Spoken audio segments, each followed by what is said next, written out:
আল্লাহর বান্দা আজকে দুনিয়াতে নাই, কিন্তু তার নাম শুনলেও ভয়ে থরথর করে কাঁপে না? আমার নামের লাস্ট অংশ যেটা, নাম শুনলে কাঁপা তো দূরের কথা, পাসপোর্টে এই নাম থাকলে ভিসাই দেবে না। কি আজীব সমস্যা! এমন কি এই নাম যদি আপনি ফেসবুকের মধ্যেও লেখেন, আইডি হয়তো থাকবে না, চাঁদের দেশে পাঠিয়ে দিবে। তো ভাই নামে কি সমস্যা? এই নাম তো সাহাবীর নাম। সাহাবীর নাম না? সাহাবীর নাম না? আল্লাহ নবীর পালক পুত্রের নাম ছিল জায়েদ। ওই জায়েদ রাদিয়াল্লাহু আনহুর সন্তানের নাম ছিল উসামা, যাকে বলা হতো হিব্বুর রাসূল। হিব্বুর রাসূল নবীর সুস্পষ্ট হাদিস, মান আহাব্বানি ফালইউহিব্বা উসামা, যে আমাকে ভালোবাসে সে যাতে উসামাকেও ভালোবাসে। তো উসামা নাম তো কত পবিত্র নাম ছিল।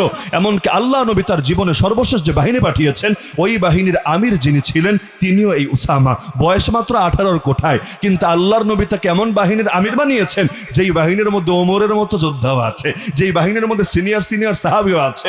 অনেক কানাঘুষাও শুরু হয়েছিল, কিরে এত বুড়া বুড়া থাকতে এই পিচ্চিরে নিয়ে আল্লাহ নবী আমির বানিয়েছে, ওর তো অভিজ্ঞতাও নাই, নাক টিপলে দুধ বের হবে, ও কিসের সেনাপতিগিরি করবে? আল্লাহ নবীর কানে যখন আওয়াজ আসলো, নবী বলেন সাবধান, ওর বাবা জায়েদকে যখন আমির বানিয়েছিলাম তখনও তোমরা আপত্তি করেছিলা যে একটা গোলামকে আমির বানিয়ে দিল। আরে একটা এই গোলামকেই বানাতে হলো, আমাদের মধ্যে যোগ্য কাউরে পেল না, কিন্তু আল্লাহ দেখিয়ে দিয়েছেন আমার নির্বাচন সঠিক ছিল, তোমাদের ধারণা মিথ্যা ছিল। জায়েদ শহীদ হয়ে এখন জান্নাতের পাখি হয়েছে, এখন তার পুত্রকে আমির বানিয়েছি। তোমরা ভাবছো ভুল করেছি, কোনো ভুল করি নাই, জেনে বুঝেই বানিয়েছি। সুতরাং আমাকে যে ভালোবাসো, উসামাকেও ভালোবাসবা, তাকে নিয়ে কোনো মন্দ কথা বলবা না।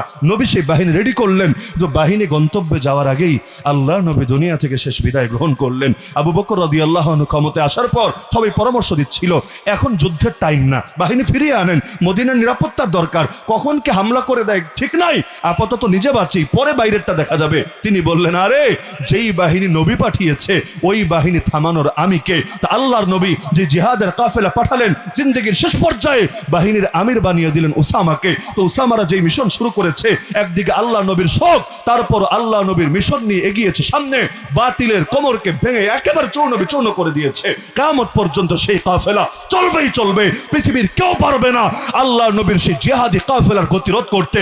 যেখানেই অন্যায় সেখানেই প্রতিরোধ, যেখানেই বাতিল সেখানে বাতিলের বিরুদ্ধে নববে আঘাত। এমনকি পৃথিবীর বুকে যতদিন থাকবে অন্ধকার, ততদিন এই বাতি জ্বালানোর প্রচেষ্টা চলমান থাকবেই থাকবে। যতই মারুক, যতই ধরুক, যতই গালি দেখ, যতই টিটকারি মারুক, কখনোই পারবে না এই পবিত্র কাফেলা থামিয়ে দিতে।